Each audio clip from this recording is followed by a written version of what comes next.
तो ये जो इक्वेशन दिया हुआ है x is equal to T square, ये इक्वेशन क्या है? ये इक्वेशन समझो तो एक तरह से जीपीएस डिवाइस हो गया, लाइव लोकेशन हो गया। जैसे आपने कोई गाड़ी खरीदा और गाड़ी के अंदर एक लाइव लोकेशन का सिस्टम लगा दिया, तो आपकी गाड़ी जहां भी जाती है आप अपने मोबाइल में बैठ करके देखते हो कि मेरी गाड़ी इस समय यहाँ पर है, फिर कुछ देर बाद लखनऊ चली गई, फिर कुछ देर बाद कानपुर चली गई, फिर कुछ देर बाद इटावा चली गई, तो आप बैठ करके अपने मोबाइल में देख रहे हो। वो जीपीएस डिवाइस है, बिल्कुल वैसा ही ये इक्वेशन है।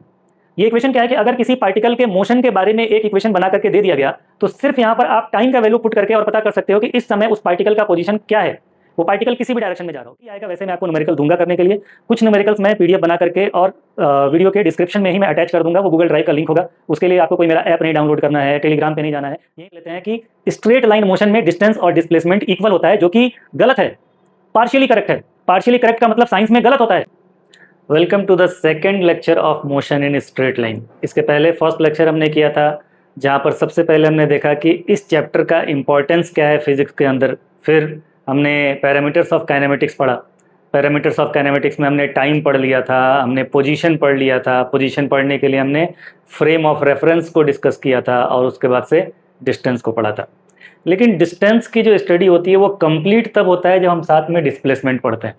तो आज के लेक्चर में डिस्प्लेसमेंट से हम लोग स्टार्ट करेंगे और कोशिश करेंगे कि स्पीड और वेलोसिटी तक पहुँचे। तो चलिए स्टार्ट करते हैं डिस्प्लेसमेंट। और जो बातें हमने पिछले लेक्चर में करी थी, जो कमिटमेंट किया था कि जो भी बच्चे ऐसे हैं जो क्लास 10 तक एवरेज रहे हैं, बिलो एवरेज रहे हैं या ठीक ठाक भी रहे हैं, उन सभी बच्चों के लिए ये लेक्चर्स हैं। ऐसा नहीं है कि कमज़ोर बच्चों के लिए नहीं है या तेज़ बच्चों के लिए नहीं है, हम सबके लिए कंटेंट लेकर के आए हैं। और प्लस जो एग्जामिनेशंस आप देते हैं 12th लेवल पे, जैसे IIT JEE का एग्ज़ाम देते हो, मेंस एडवांस, और उसके साथ नीट का एग्ज़ाम देते हो, और कुछ बच्चे CUET देते हैं, तो सबके अकॉर्डिंग आपको कंटेंट मिलेगा। सारे एग्ज़ाम्स को हम कवर करते हुए चलेंगे। तो चलिए स्टार्ट करते हैं डिस्प्लेसमेंट। देखो, डिस्प्लेसमेंट हमने क्लास 9 से पढ़ा है, बहुत बेसिक बातें हैं, लेकिन सिर्फ बेसिक से ख़त्म नहीं करेंगे। इसके ऊपर क्वेश्चन हम लोग अच्छे करेंगे। सिर्फ डिस्प्लेसमेंट के ऊपर भी बढ़िया क्वेश्चन बना करके हम दिखाएंगे आपको। तो देखिए, सबसे पहले डिस्प्लेसमेंट होता क्या था, तो बहुत ही बेसिक चीज़ है कि अगर किसी पॉइंट से स्टार्ट करके और किसी दूसरे पॉइंट तक हम जाते हैं, चाहे हम किसी भी पाथ को फॉलो करते हुए जाएं, हमको डिस्प्लेसमेंट फाइंड करने के लिए क्या करना होता है, फाइनल पॉइंट और इनिशियल पॉइंट के बीच का मिनिमम डिस्टेंस फाइंड कर लेना होता है। तो ये जो स्ट्रेट लाइन डिस्टेंस है या मिनिमम डिस्टेंस है A और B के बीच का, इसे ही कहते थे हम लोग डिस्प्लेसमेंट। तो अगर डिस्प्लेसमेंट का डिफिनेशन लिखना हो तो कैसे लिख सकते हो,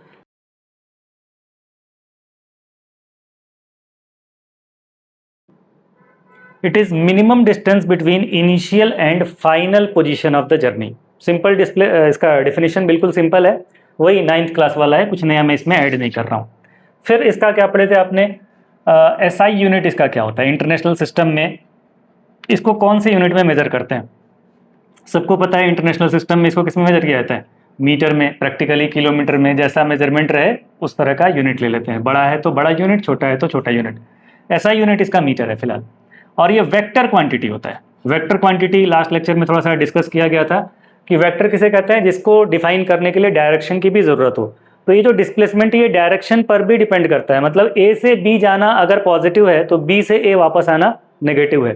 प्लेन के ऊपर हम वेक्टर्स बना करके और पूरा डिस्प्लेसमेंट निकालते हैं। वो वेक्टर जब चैप्टर पढ़ा जाएगा तो वहाँ पर पूरा डिस्कस किया जाएगा। समझ में आ रही है बात? चलो, तो इसका यूनिट हो गया मीटर, SI यूनिट, और ये वेक्टर क्वांटिटी है, ठीक। इसके बाद अगर मुझे डिस्प्लेसमेंट फाइंड करना हो तो मैं कैसे फाइंड कर सकता हूँ, तो यहाँ पर दो चीज़ें हैं।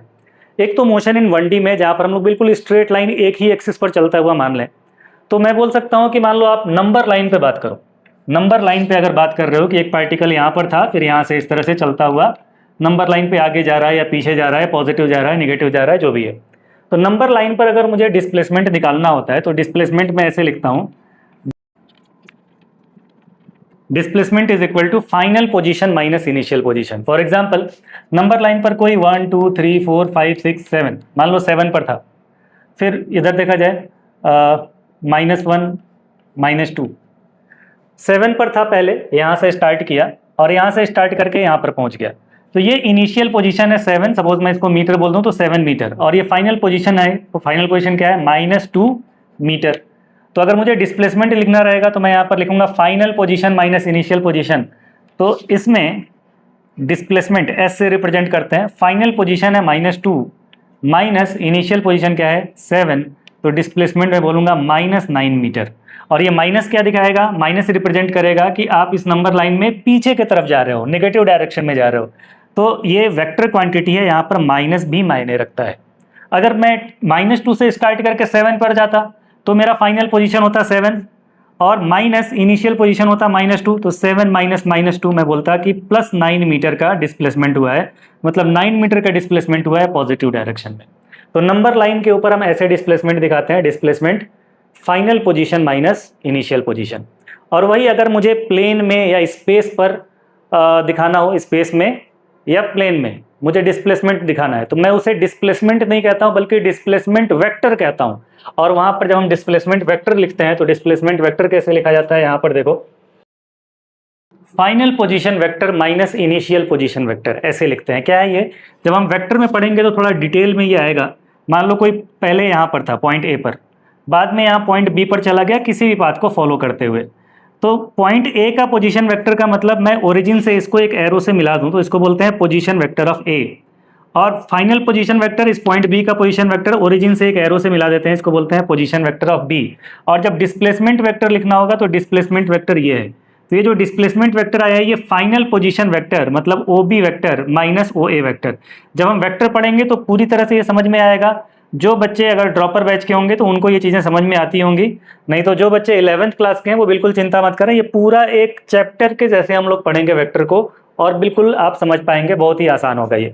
तो इस तरह से प्लेन में या स्पेस में अगर हम डिस्प्लेसमेंट निकालते हैं तो उसे डिस्प्लेसमेंट वेक्टर कहते हैं और ये निकलता है final position vector minus initial position vector. अब इसके बाद आती हैं डिस्प्लेसमेंट की प्रॉपर्टीज़ और डिस्प्लेसमेंट और डिस्टेंस में क्या डिफरेंस है वो समझना। तो उसके लिए हम डायरेक्ट समझने के बजाय, मतलब मैं आपको लिखवा दूं सारी प्रॉपर्टीज, उसके बजाय हम उसको ज़रा फील करते हैं। और फील करने के लिए हम क्या करेंगे, एक बहुत ही खूबसूरत एग्जाम्पल लेंगे और उस एग्जाम्पल के ज़रिए हम उसको समझने की कोशिश करेंगे। आइए देखते हैं क्या है वो एग्जाम्पल और किस तरह से वो आपका पूरा कंसेप्ट बिल्कुल बना देगा और ऐसा याद हो जाएगा कि कभी लाइफ में भूलेगा नहीं। यहाँ पर नंबर लाइन पर मैंने कुछ पॉइंट्स लिए, एक पॉइंट है ओ, दूसरा पॉइंट है ए, तीसरा पॉइंट है बी और चौथा पॉइंट है सी। इन पॉइंट्स पर मुझे क्या फाइंड करना है, डिस्टेंस और डिस्प्लेसमेंट। पहले सबसे पहले पूछा जा रहा है कि बताओ डिस्टेंस ओ ए क्या होगा। ओ से ए तक अगर हम चलते हैं तो ओ से ए तक का डिस्टेंस क्या होगा। तो देखिए ओ से ए तक का डिस्टेंस, अगर ओ से ए तक हम जाते हैं तो 1 2 3 4 4 स्टेप चलते हैं और यहाँ पर मैंने मीटर में दिखा दिया है। इसको थोड़ा समझने की कोशिश करना है, ये नहीं कि ये तो देख के ही लग रहा है कि यही आंसर होगा तो बहुत आसान है छोड़ दिए। इसको समझो, इसको अगर समझोगे तो कंसेप्ट बढ़िया बन जाएगा। ठीक है, एक बार थोड़ा समझने की कोशिश करो इसको। ओ से ए तक गए तो डिस्टेंस कितना ट्रेवल किया आपने, 4 मीटर। फिर ओ से बी तक जाना है, ओ से बी तक चले तो 1 2 3 4 5 6, यहाँ पर दिखाई दे रहा है सबको, 0 से 6 तक चल रहे हैं तो डिस्टेंस हो गया 6 मीटर। ओ बी ए मतलब चलना कैसे है आपको, ओ से जाना है बी तक और फिर बी से वापस आना है ए तक, ऐसे चलना है। ओ से चले बी तक और फिर बी से वापस आए ए तक, ऐसे चलना है। इधर जाना है पहले और फिर वापस आना है। तो ओ से बी तक जब आप गए तो कितना डिस्टेंस आपने ट्रेवल किया, 6। और फिर जब बी से ए तक वापस आए तो यहाँ से देखो 1 2 2 कदम पीछे गए, पहले 6 कदम आगे, 6 मीटर आगे और फिर 1 2 2 मीटर पीछे। तो 6 मीटर आगे प्लस 2 मीटर पीछे कितना हो गया, 8 मीटर। ठीक है, फिर इसके बाद से देखो O B O, distance find करना है आपको। ओ बी ओ मतलब ओ से जाना है बी तक और फिर बी से वापस आ जाना है ओ तक। तो ओ से बी अब कितना जा रहे हैं, 6 मीटर और फिर बी से ओ वापस कितना आ रहे हैं, 6 मीटर। 6 मीटर आगे 6 मीटर पीछे, तो डिस्टेंस कितना हुआ, 6 मीटर आगे गए, 6 मीटर आगे गए प्लस 6 मीटर पीछे गए तो 6 + 6 कितना हो गया, 12 मीटर। 12 मीटर आपने डिस्टेंस ट्रेवल किया। ठीक है, नेक्स्ट देखो, नेक्स्ट पूछा जा रहा है ओ बी ओ सी, मतलब ओ से जाते हैं आप बी पर और फिर बी से वापस आते हैं ओ पर और फिर ओ से वापस आते हैं सी पर। ठीक है, तो ओ से बी कितना गए, 6 मीटर और फिर बी से ओ कितना वापस आए, 6 मीटर और फिर ओ से सी कितना आए, 2 मीटर। तो 6 metre plus 6 metre plus 2 metre, 6 + 6 + 2 कितना हो गया, ये 6 + 6 + 2 12 + 2 14 मीटर। 14 मीटर ये डिस्टेंस हो गया। अब जरा इसको फिल करो, डिस्प्लेसमेंट के बारे में बताइए। डिस्प्लेसमेंट ओ ए, ओ से ए तक का डिस्प्लेसमेंट कितना हुआ। तो डिस्प्लेसमेंट के लिए या तो आप देख लो कि हाँ स्ट्रेट लाइन डिस्टेंस या शॉर्टेस्ट डिस्टेंस, या जो हमने फॉर्मूला पढ़ा नंबर लाइन पर, final position minus initial position. तो यहाँ पर final position minus initial position ये लगा करके देखो। तो चलना शुरू कहाँ से किया, ओ मतलब 0, और खत्म कहाँ किया, ए का मतलब 4। तो फाइनल पोजीशन हो गया 4 minus initial position 0, 4 minus 0 4 metre. बिल्कुल ओबी को भी ऐसे ही देखिए, ओबी में देखो तो इनिशियल पोजीशन है ओ और फाइनल पोजीशन क्या है 6, ठीक है। तो final position minus initial position 6 metre, ठीक। उसके बाद आ जाओ ओ बी ए, ओ से जाते हो बी पर और फिर बी से वापस आते हो ए पर। तो फाइनल पोजीशन क्या है, फाइनल पोजीशन तो ए है और इनिशियल पोजीशन क्या है, ओ है। तो फाइनल पोजीशन 4 हम लिखेंगे, चाहे वो सीधा यहां से 4 तक गया हो, या 6 पर जाकर के वापस 4 आया हो, या 16 पर जाकर के वापस 4 आया हो, या 26 पर जाकर के वापस 4 आया हो, फाइनल पोजीशन तो 4 ही है। तो final position 4 minus initial position 0, तो फाइनल माइनस इनिशियल कितना आ गया, ये 4 मीटर। नेक्स्ट ओ से गए बी पर और फिर बी से वापस आ गए ओ पर। तो इनिशियल ये और फाइनल भी यही, आगे बी से घूम के आए, ए से घूम के आए, डी से घूम के आए, कहीं से भी घूम के आए, फाइनल तो यही है ना। तो final position 0 minus initial position 0, बताइए डिस्प्लेसमेंट कितना आ गया, 0। वैसे भी दिखता है जहां से चला वहीं पहुंच गया, तो displacement 0। Next O B O C, O से चलना शुरू किए, ओ से गए बी पर और फिर बी से वापस कहाँ आ गए, सी पर। ओ से बी तक कितना डिस्टेंस ट्रेवल किया, 6, और फिर बी से ओ 6, फिर इधर आया। अच्छा हमें डिस्टेंस नहीं निकालना क्या है हमको, डिस्प्लेसमेंट। और डिस्प्लेसमेंट कैसे देखते हैं, final position minus initial position. अच्छा देखो फाइनल पोजीशन का कोऑर्डिनेट क्या है, फाइनल पोजीशन है क्या, सी का कोऑर्डिनेट क्या है, -2। फाइनल पोजीशन है -2 माइनस इनिशियल पोजीशन कितना है, इनिशियल पोजीशन है 0। तो -2 माइनस 0 कितना आ जा रहा है, ये -2 मीटर। अब देखो इसको जरा ध्यान से समझने की कोशिश करो। अब इन दोनों को कंपेयर करो, इसी को कंपेयर करके और डिस्टेंस और डिस्प्लेसमेंट की ऐसी क्लैरिटी आएगी जैसा आज तक नहीं आया होगा। देखिए क्या है, डिस्टेंस 4 मीटर, फिर 6 मीटर, फिर 8 मीटर, फिर 12 मीटर, फिर 14 मीटर। यहां से देख के क्या पता चल रहा है कि डिस्टेंस लगातार बढ़ते जा रहा है। देखो यहां से बढ़ गया बढ़ गया बढ़ गया बढ़ गया, लगातार ये बढ़ते जा रहा है, इंक्रीज होते जा रहा है। और डिस्प्लेसमेंट के बारे में देखिए जरा, डिस्प्लेसमेंट में क्या हो रहा है, 4 मीटर, 6 मीटर, 4 मीटर, पहले इंक्रीज हुआ और फिर डिक्रीज हो गया, और फिर 0 भी हो गया, और फिर -2 नेगेटिव भी हो गया। क्या समझ में आया, डिस्टेंस ऑलवेज इंक्रीजेज। डिस्टेंस क्या होता है, हमेशा ही बढ़ता है, बट डिस्प्लेसमेंट कैन इंक्रीज और डिक्रीज। डिस्प्लेसमेंट बढ़ भी सकता है, घट भी सकता है, ठीक है। और क्या समझ में आया, डिस्टेंस कैन नेवर बी 0। एक बार जर्नी स्टार्ट हो गई तो डिस्टेंस कभी 0 नहीं हो सकता है, but displacement can also be 0। Displacement 0 भी हो सकता है, ठीक है। जर्नी शुरू होने के बाद कुछ देर बाद हो सकता है डिस्प्लेसमेंट 0 भी हो जाए। और क्या समझ में आता है इसमें, distance can never be negative. Distance कभी नेगेटिव नहीं हो सकता है, लेकिन अगर डिस्प्लेसमेंट की बात करें तो डिस्प्लेसमेंट नेगेटिव भी हो सकता है। समझ में आ रही है बात। तो ये क्लैरिटी है, डिस्टेंस हमेशा इंक्रीज ही होते रहता है, लेकिन डिस्प्लेसमेंट इंक्रीज भी हो सकता है, डिक्रीज भी हो सकता है, 0 भी हो सकता है, नेगेटिव भी हो सकता है। फिर आती है कंपैरिजन की बात, इन दोनों में बड़ा कौन है, छोटा कौन है। तो कंपैरिजन अगर करें तो देखेंगे कि डिस्टेंस और डिस्प्लेसमेंट कभी कभी तो बराबर होते हैं। देखिए distance OB, displacement OB, distance OA, displacement OA, ये क्या है, इक्वल है, बराबर है। तो डिस्टेंस एंड डिस्प्लेसमेंट में भी इक्वल। और दूसरी चीज देखें कि डिस्टेंस बड़ा है डिस्प्लेसमेंट से, बड़ा है डिस्प्लेसमेंट से। डिस्टेंस या तो डिस्प्लेसमेंट के बराबर होगा या डिस्टेंस डिस्प्लेसमेंट से बड़ा होगा। कभी भी ऐसा नहीं हो सकता है कि डिस्टेंस कम हो जाए और डिस्प्लेसमेंट ज़्यादा हो जाए। डिस्प्लेसमेंट हमेशा या तो कम या बराबर होगा, ठीक। फिर एक बात आती है कि कब ऐसा होगा कि डिस्टेंस और डिस्प्लेसमेंट बराबर होंगे। ऐसा कब होगा, जब डिस्टेंस और डिस्प्लेसमेंट दोनों इक्वल हों। तो ऐसा तब होता है जब स्ट्रेट लाइन मोशन हो और कोई रिटर्न का सिस्टम ना हो। रिटर्न पाथ नहीं होना चाहिए, यूनिडायरेक्शनल होना चाहिए, एक ही डायरेक्शन में स्ट्रेट लाइन मोशन होना चाहिए। बहुत सारे बच्चे ये याद कर लेते हैं कि स्ट्रेट लाइन मोशन में डिस्टेंस और डिस्प्लेसमेंट इक्वल होता है, जो कि गलत है, पार्शियली करेक्ट है। पार्शियली करेक्ट का मतलब साइंस में गलत होता है। तो डिस्टेंस और डिस्प्लेसमेंट स्ट्रेट लाइन में इक्वल होते हैं, स्टेटमेंट गलत। कब इक्वल होते हैं? जब डिस्टेंस और डिस्प्लेसमेंट मतलब जब मोशन स्ट्रेट लाइन हो प्लस यूनिडायरेक्शनल हो, एक ही डायरेक्शन में हो रहा हो, कोई रिटर्निंग का सिस्टम ना हो, एक ही डायरेक्शन में चले, कभी लौट करके वापस ना आए, तो उसे क्या बोलते हैं हम लोग? डिस्टेंस और डिस्प्लेसमेंट दोनों उस समय इक्वल होगा। अगर वापस लौट गया, देखो यहां पर वापस लौट गया, तो अब डिस्प्लेसमेंट कम हो जाएगा और डिस्टेंस ज्यादा हो जाएगा। तो चलो जल्दी से इसको समराइज कर लेते हैं, लिख लेते हैं ये सारे स्टेटमेंट्स को, डिस्टेंस और डिस्प्लेसमेंट की प्रॉपर्टीज या डिफरेंस जो भी आपको।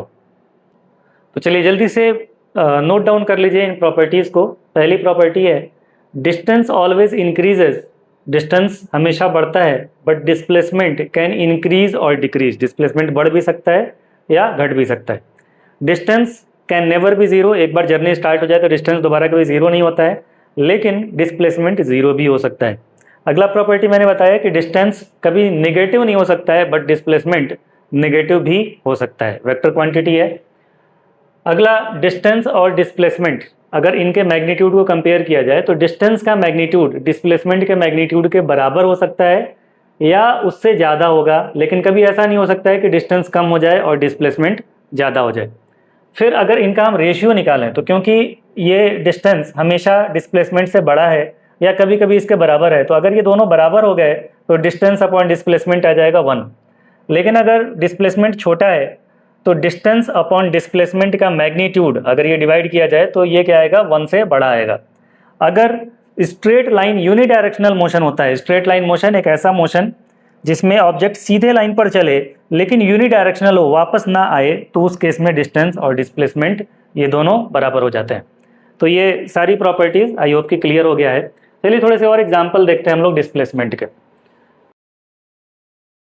तो ये क्वेश्चन करना है आपको, यहाँ पर डिस्प्लेसमेंट बताना है आपको कि 1 कंप्लीट साइकिल में कितना होगा। अगर यहाँ से चले पॉइंट ए से, एक चक्कर पूरा घूम जाए तो डिस्प्लेसमेंट कितना होगा। सेकंड, हाफ साइकिल आधे चक्कर में कितना होगा। थर्ड, क्वार्टर साइकिल मतलब ए से लेकर के बी तक जाने में कितना डिस्प्लेसमेंट होगा। और एक और एडिशनल कर लेंगे हम लोग, 3 क्वार्टर साइकिल मतलब पॉइंट ए से बी, बी से सी, सी से डी तक पहुंचा तो डिस्प्लेसमेंट कितना होगा। जल्दी फटाफट ट्राई कर सकते हैं आप लोग इसको, बहुत ईजी क्वेश्चन है, बहुत ईजी क्वेश्चन है, फटाफट ट्राई करके बताइए आंसर क्या होगा। तो देखो पहला 1 कंप्लीट साइकिल, 1 कंप्लीट साइकिल में जहां से स्टार्ट किया घूम करके फिर वापस वहीं पर पहुंच गया, तो 1 कंप्लीट साइकिल में डिस्प्लेसमेंट कितना हो जाएगा? 0। इनिशियल पोजीशन और फाइनल पोजीशन दोनों सेम है। सेकंड है हाफ साइकिल, हाफ साइकिल में कितना डिस्प्लेसमेंट होगा। तो ये इनिशियल पॉइंट है और यहाँ से चलते चलते यहाँ पहुँच गया, तो हाफ साइकिल का डिस्प्लेसमेंट के लिए क्या करेंगे? Straight line distance. Straight line distance में अगर ए से सी तक जाते हैं तो ए से ओ तक, यहाँ से लेकर के यहाँ तक डिस्टेंस कितना है? आर। और फिर यहाँ से आगे यहाँ तक पहुँचे तो फिर से ओ से लेकर के सी तक डिस्टेंस कितना है? आर। तो स्ट्रेट लाइन डिस्टेंस हो जाएगा आर प्लस आर मतलब 2r। तो जो सेकेंड पार्ट था, सेकेंड पार्ट का आंसर हो जाएगा displacement is equal to 2r। Third part आइए, थर्ड पार्ट में बोल रहा है क्वार्टर साइकिल। क्वार्टर साइकिल मतलब पॉइंट ए से स्टार्ट करके बी तक। तो ए से बी तक का डिस्प्लेसमेंट निकालने के लिए क्या करना पड़ेगा आपको? स्ट्रेट लाइन डिस्टेंस फाइंड करना पड़ेगा। स्ट्रेट लाइन डिस्टेंस का मतलब आप इसको स्ट्रेट लाइन से ऐसे मिला दो, तो ये जो स्ट्रेट लाइन डिस्टेंस है ए बी, ये डिस्प्लेसमेंट कहलाएगा। ये स्ट्रेट लाइन कैसे निकालेंगे इसको? देखो ध्यान से, ओ ए से ओ तक पहुंचे और फिर ये 90 डिग्री पर ये एक लाइन है और फिर ये पॉइंट आ रहा है। तो अगर मुझे ये ए बी निकालना है तो इस ट्रायंगल के अंदर मैं पाइथागोरस थ्योरम लगा सकता हूँ।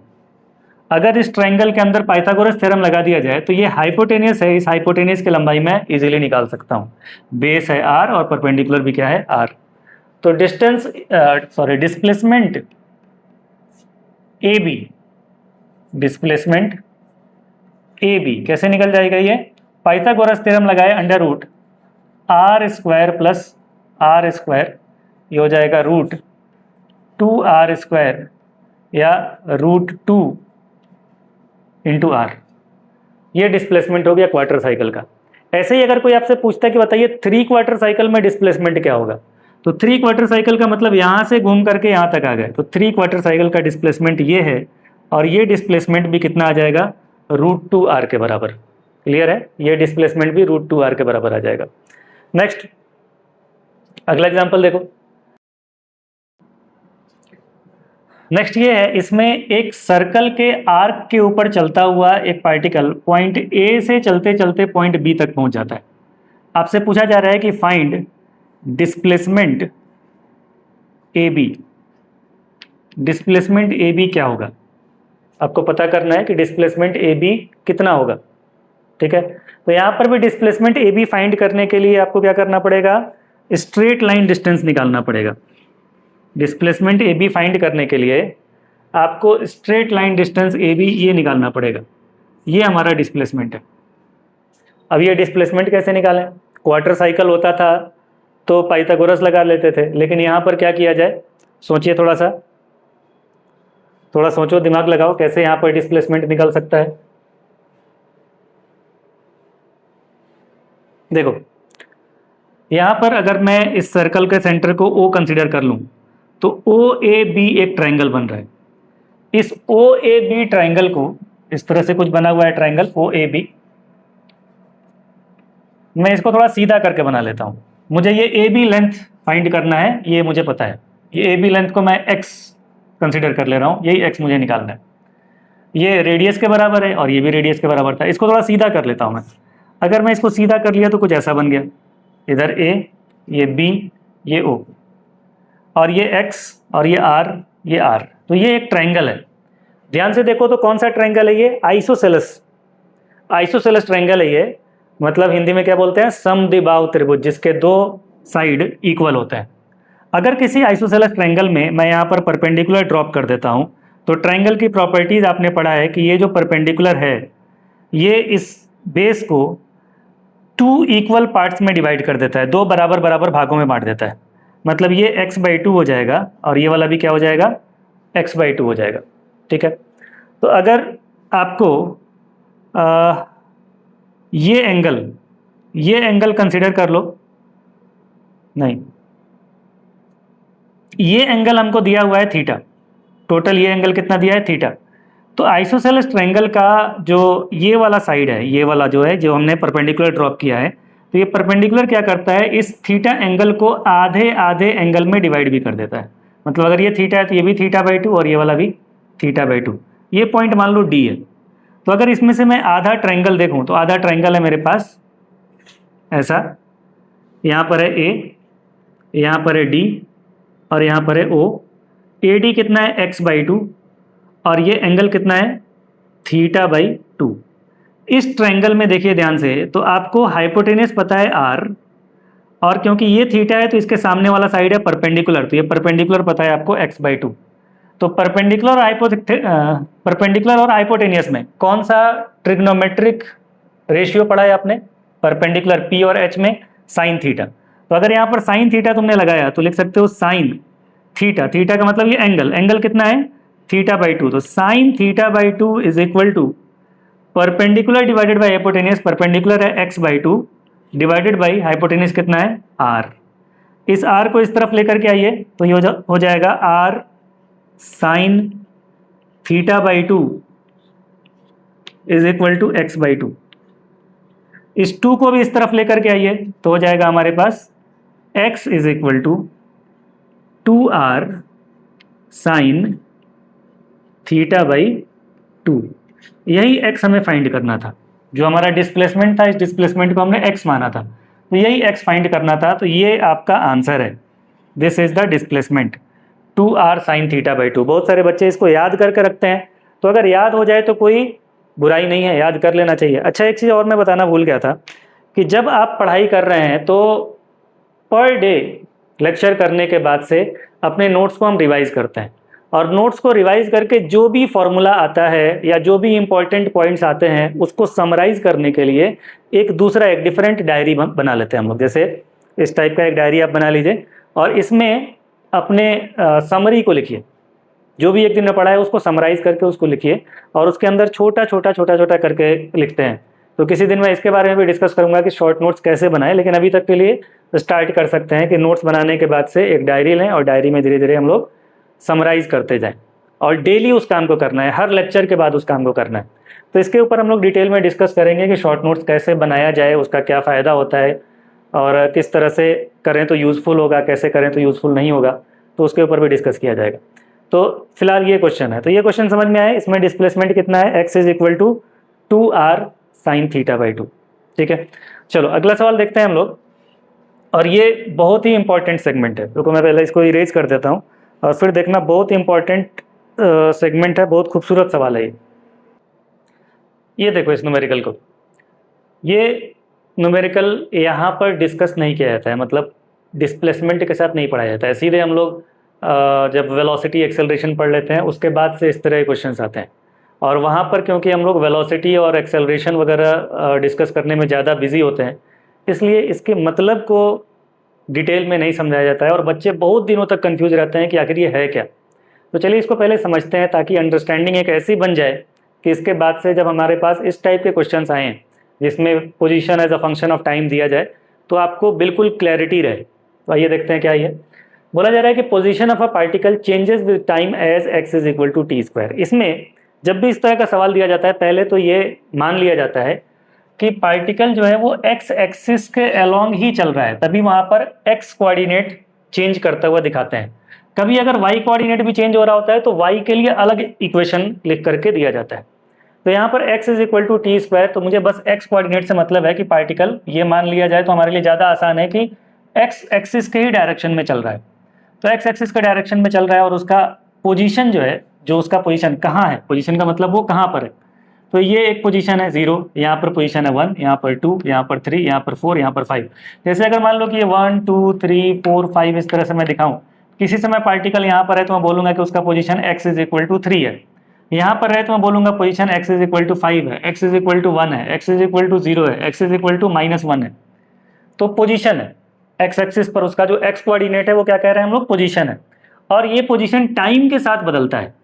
तो ये जो इक्वेशन दिया हुआ है x is equal to T square, ये इक्वेशन क्या है, ये इक्वेशन समझो तो एक तरह से जीपीएस डिवाइस हो गया, लाइव लोकेशन हो गया।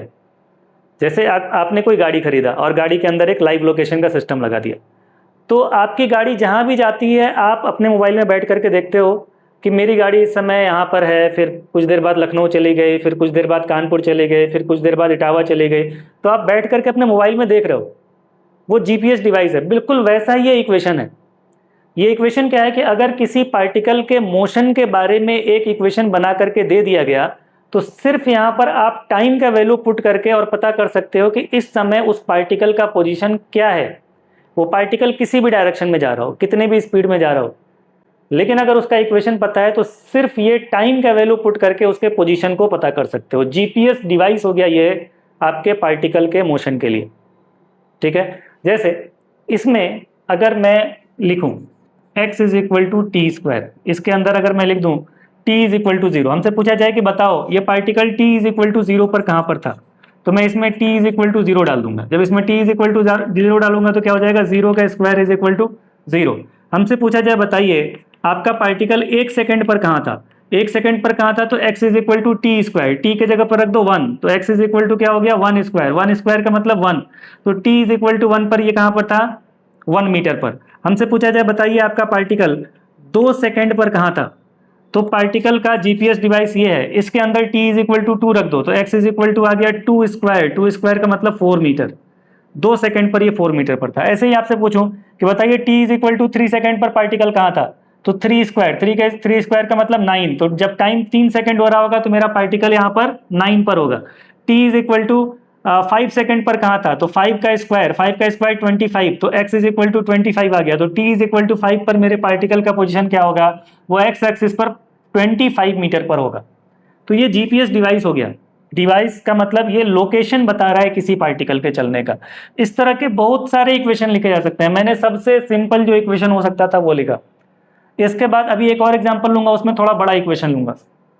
तो इस इक्वेशन को देख करके घबराना नहीं है, बस ये एक ऐसा सिस्टम हमें बना करके दे दिया गया जो अलग अलग टाइम पर मेरे पार्टिकल के पोजीशन को बता सकता है।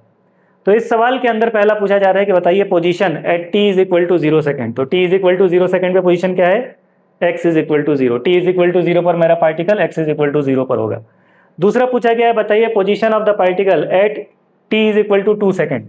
तो T is equal to 2 second पर मेरा पार्टिकल कहाँ है, 2 स्क्वायर मतलब 4 मीटर, यहाँ पर मेरा पार्टिकल 2 सेकेंड पर होगा। ठीक है। दूसरा पूछा जा रहा है कि बताओ डिस्प्लेसमेंट कितना होगा पार्टिकल का इन 0 to 10 सेकेंड। 0 to 10 सेकेंड में डिस्प्लेसमेंट कितना होगा। तो डिस्प्लेसमेंट कैसे निकालते हैं हम लोग, इनिशियल और फाइनल पोजीशन के बीच का जो गैप है, final position minus initial position. तो देखो इनिशियल पोजीशन मतलब t इज इक्वल टू 0 का पोजीशन। तो देखिए इसमें कि t इज इक्वल टू 0 पर मेरा पार्टिकल कहाँ था, t इज इक्वल टू 0 पर यहाँ पर था ओरिजिन पर। फिर t is equal to 10 second पर मेरा पार्टिकल कहाँ था, तो t is equal to 10 second पर क्या करेंगे, x is equal to 10 square. तो देखो ऐसे करोगे, सेकेंड का फर्स्ट में कर रहा हूं, सेकेंड का a ऐसे करोगे। At t is equal to 0 x1 is equal to 0 square is equal to 0, मतलब t is equal to 0 second पर मेरे पार्टिकल का इनिशियल पोजीशन था 0 metre. At t is equal to 10 second, 10 second पर ये कहाँ था, तो उसके लिए मैं x2 लिख दे रहा हूँ। x2 is equal to formula क्या है, t स्क्वायर, t स्क्वायर का मतलब 10 square, 10 square is equal to 100, मतलब ये 100 मीटर पर था। तो डिस्प्लेसमेंट कितना हुआ, डिस्प्लेसमेंट हो जाएगा final position minus initial position, x2 minus x1। x2 कितना है 100, x1 कितना है 0, मतलब डिस्प्लेसमेंट कितना हो गया 100 मीटर। बिल्कुल ऐसे ही मुझसे पूछा गया कि बताओ डिस्प्लेसमेंट 2 सेकेंड से 10 सेकेंड के बीच में। जब 2 सेकेंड से 10 सेकेंड के बीच में पूछा जाएगा तो सबसे पहले मैं क्या दूंगा कि t is equal to 2 second पर मेरा पार्टिकल कहाँ था, वो इनिशियल पोजीशन हो गया।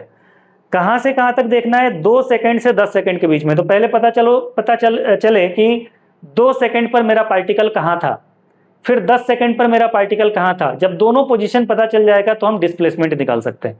तो 2 सेकेंड पर मेरा पार्टिकल कहाँ था, पहला at T is equal to 2 second.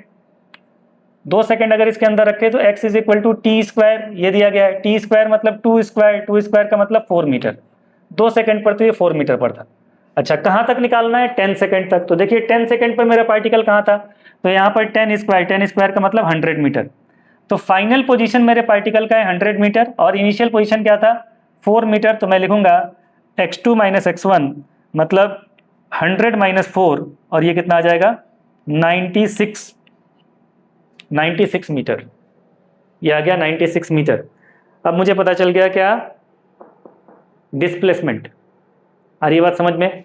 अगर इसी तरह से दे देता कि x इज इक्वल टू मान लो 2t स्क्वायर है, अगर 2t स्क्वायर बोल दिया गया होता तो पूछता t इज इक्वल टू 0 पर कहाँ होगा, तो इसमें t की जगह पर 0 रखो। t इज इक्वल टू 1 पे कहाँ पे होगा, तो 2 into 1 square 2। t is equal to 5 पर कितना होगा, तो 2 इंटू 5 स्क्वायर 25 इंटू 2 50। तो अलग अलग इक्वेशन बना करके आपको दे दिया जाएगा कि अगर पोजीशन टाइम के इस इक्वेशन पर डिपेंड करता है, अगर पोजीशन और टाइम के बीच की डिपेंडेंसी ये है तो पोजीशन क्या है, डिस्प्लेसमेंट क्या है, वेलोसिटी क्या है, एक्सेलरेशन क्या है, ये सब कुछ पूछा जाएगा। तो मेन चीज़ ये है कि इस इक्वेशन के बारे में समझ जाओ कि इक्वेशन कह क्या रहा है। ठीक है, तो होप कि ये क्लियर होगा। अगला एक और क्वेश्चन करते हैं, बिल्कुल ऐसे ही क्वेश्चन करते हैं, थोड़ा सा बड़ा ले लेते हैं हम लोग कि अगर position of a particle changes with time as x is equal to t cube minus 4t square plus 10, अगर इस तरह से डिपेंड करता है जहाँ पर t टाइम है, टाइम सेकेंड में है और x है पोजीशन, और ये पूरा का पूरा आंसर हम लोग मीटर में बता रहे हैं। ठीक है, तो आपको फाइंड फिर से वही करना है कि पोजीशन क्या होगा 0 सेकेंड पर और 2 सेकेंड पर, डिस्प्लेसमेंट क्या होगा 0 से 10 सेकेंड के बीच में और 2 से 10 सेकेंड के बीच में। ठीक है, तो ये पूरा सॉल्व करना है। आइए देखते हैं। सबसे पहले प्रोसीजर वही है हमारा कि पोजीशन अगर निकालना है तो x पोजीशन है। पोजीशन का मतलब क्या हो गया, x कोऑर्डिनेट, x कोऑर्डिनेट पर वो कहाँ है, तो t is equal to 0 second पर। तो x का इक्वेशन इस बार जो हमको दिया गया है उस वाले को पुट करते हैं और सॉल्व करते हैं। तो at t is equal to 0, पहला फर्स्ट का a, t is equal to 0 put करिए इसमें। x इज इक्वल टू क्या था, t cube minus 4t square, तो t क्यूब की जगह पर हो जाएगा 0 cube minus 4 into 0 square plus 10, तो ये तो 0 हो गया, ये भी 0 हो गया, बचा क्या 10, तो इक्वल टू 10 मीटर। मतलब t इज इक्वल टू 0 पर हमारा पार्टिकल कहाँ पर होगा, 10 मीटर पर। नेक्स्ट सेकेंड पार्ट में हमसे क्या पूछा गया है, कब बताना है position, t is equal to 2 second. तो इसी के अंदर जहाँ जहाँ t है वहाँ वहाँ 2 रख दो, तो t क्यूब का मतलब हो जाएगा 2 cube minus 4 into T square, 4 into 2 square plus 10, ये हो जाएगा। 2 क्यूब कितना हो जाएगा बताओ, 2 क्यूब हो गया 8 माइनस 2 स्क्वायर 4, तो 4 इंटू 4 प्लस 10 कितना आ जाएगा, सॉल्व करके बताइए। 8 माइनस 16 प्लस 10, ठीक है, तो 10 और 8 हो गया 18, 18 में से 16 घटाए तो 2, तो 2 मीटर पर ये होगा। ठीक है, 8 माइनस 2 का स्क्वायर हो गया 4 इंटू 4 16 प्लस 10, 10 प्लस 8 18 और 18 माइनस 16 2, तो 2 मीटर पर ये होगा। ठीक, अब हमसे पूछा जा रहा है कि बताइए डिस्प्लेसमेंट कितना होगा 0 से 10 सेकंड के बीच में। तो डिस्प्लेसमेंट का मतलब final position minus initial position. तो फाइनल पोजीशन मतलब t is equal to 2 second पर ये कहाँ पर है, 2 मीटर पर, और t is equal to 0 second पर ये कहाँ था, 10 मीटर पर। ठीक है, बहुत सारे बच्चे इस सवाल में गलती करते हैं, जब ये पोजीशन नहीं पूछा था, डायरेक्टली पूछ दिया था 10 सेकंड का डिस्प्लेसमेंट बताओ, तो बच्चे करते क्या है, इसमें डायरेक्ट 10 रख करके आंसर निकाल देते हैं। डायरेक्ट 10 रख के आंसर नहीं निकलेगा, हमको इनिशियल पोजीशन और फाइनल पोजीशन रखना पड़ेगा। ठीक है, तो इनिशियल पोजीशन मतलब t इज इक्वल टू 0 पर ये कहाँ था, 10 मीटर पे, पहले ये था 10 मीटर पर, t इज इक्वल टू 0 पर ये था 10 मीटर पर, और कहाँ तक निकालना है आपको, 10 सेकेंड। 10 सेकेंड, तो देखो ये 10 सेकेंड पर कितना होगा, ये तो t इज इक्वल टू 0 पर था ना, अब t is equal to 10 second पर देखो ये कहाँ पर होगा, 10 सेकेंड पर देखिए क्या होगा, तो t cube minus 4 into T square, जहाँ जहाँ t है वहाँ वहाँ 10 रखिए, तो t क्यूब का मतलब हो गया आपका 10 cube minus 4 into 10 square plus 10, 10 cube का मतलब हो गया 1000 माइनस 4 इंटू 100 हो गया 400, ये 1000 है सॉरी, 1000 माइनस 400 प्लस 10, तो 1000 माइनस 400 हो गया आपका 600, 600 प्लस 10, ये 610 आ गया। x2 मतलब 10 सेकेंड पर ये यहाँ पर होगा। तो आपको पता करना है डिस्प्लेसमेंट, डिस्प्लेसमेंट कितना हो जाएगा, displacement is equal to final position minus initial position. तो final position minus initial position करके कितना आया, 600 मीटर ये डिस्प्लेसमेंट हुआ। मतलब ये चलना शुरू किया था 10 से और चलते चलते चला गया ये 610 पे, तो डिस्प्लेसमेंट कितना हुआ, 10 से 610 के बीच का डिस्प्लेसमेंट 600 मीटर। ठीक है, तो ये डिस्प्लेसमेंट का भी एक क्वेश्चन हुआ, समझ में आ रही है बात।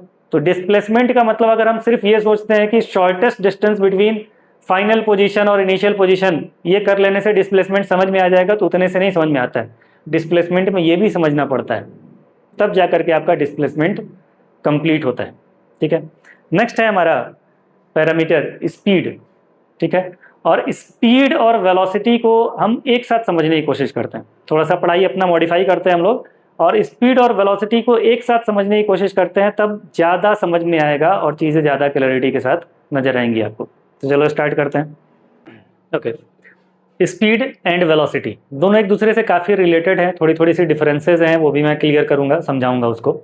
देखिए यहाँ पर सबसे पहले स्पीड, स्पीड क्या होता है, स्पीड बताता है कि कोई भी चीज़ कितना फास्ट चल रहा है या कितना स्लो चल रहा है।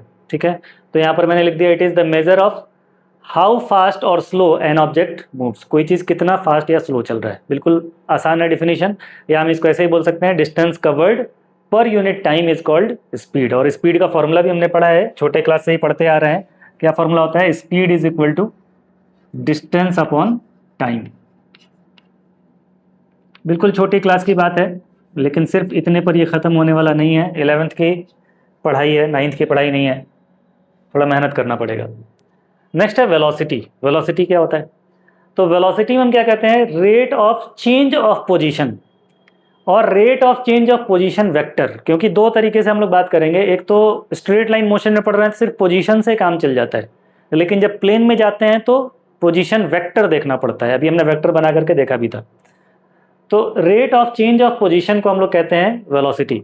अच्छा, पोजीशन के चेंज को क्या कहते हैं, अभी हमने एक क्वेश्चन भी करके देखा, समझा उसको, कि अगर कोई ऑब्जेक्ट पहले x1 पर था, ये एक पोजीशन था, और फिर यहाँ पर चला गया x2 पर, ये इसका फाइनल पोजीशन है, तो चेंज इन पोजीशन को ही हम लोग कहते हैं डिस्प्लेसमेंट। तो यहाँ पर देखें velocity, velocity change in position upon time, और चेंज इन पोजीशन को ही हम लोग कहते हैं डिस्प्लेसमेंट। तो वेलोसिटी इज इक्वल टू हो जाता है डिस्प्लेसमेंट अपॉन टाइम। और छोटी छोटी सी बातें, जैसे यूनिट, एसआई यूनिट क्या होता है, तो इसका एसआई यूनिट होगा मीटर पर सेकेंड। अच्छा, इसका एसआई यूनिट क्या होगा, इसका भी एसआई यूनिट होगा मीटर पर सेकेंड। डिस्प्लेसमेंट नापेंगे मीटर में, टाइम नापेंगे सेकेंड में, डिस्टेंस नापेंगे मीटर में, टाइम नापेंगे सेकेंड में। ठीक है, और किस टाइप की क्वांटिटी है, वेक्टर है या स्केलर, तो स्पीड आपका स्केलर क्वांटिटी होता है, और वेलोसिटी कैसा होता है, वेलोसिटी हमारा वेक्टर क्वांटिटी होता है। Velocity is vector quantity. Simple है, इसको नोट करते जाएंगे। ठीक है सिंपल, लेकिन नोट्स तो बनाना ही है ना, तो इसको नोट करते जाएंगे। तो वेलोसिटी और स्पीड ये दोनों हो गए। ठीक, इसके बाद से इनके टाइप्स होते हैं, और टाइप्स दोनों के बिल्कुल सिमिलर होंगे। मैं एक के टाइप्स बताता हूं और आप समझते जाइएगा कि यही सारे टाइप्स दूसरे के भी होंगे, तो फिर बाद में मैं दोबारा जब वेलोसिटी के टाइप्स लिखना होगा तो टाइप्स ऑफ वेलोसिटी हेडिंग नहीं लिखूंगा। बस आप समझो कि है क्या ये चीज़। बिल्कुल आसान है, समझ में आते जाएगा, टेंशन लेने की कोई बात नहीं है। देखिए, जब मैं कैटेगरी बनाता हूं इनके, तो पहला कैटेगरी मैं बना रहा हूं on the basis of time interval. On the basis of time interval, कि हमने टाइम इंटरवल कितना बड़ा लिया है,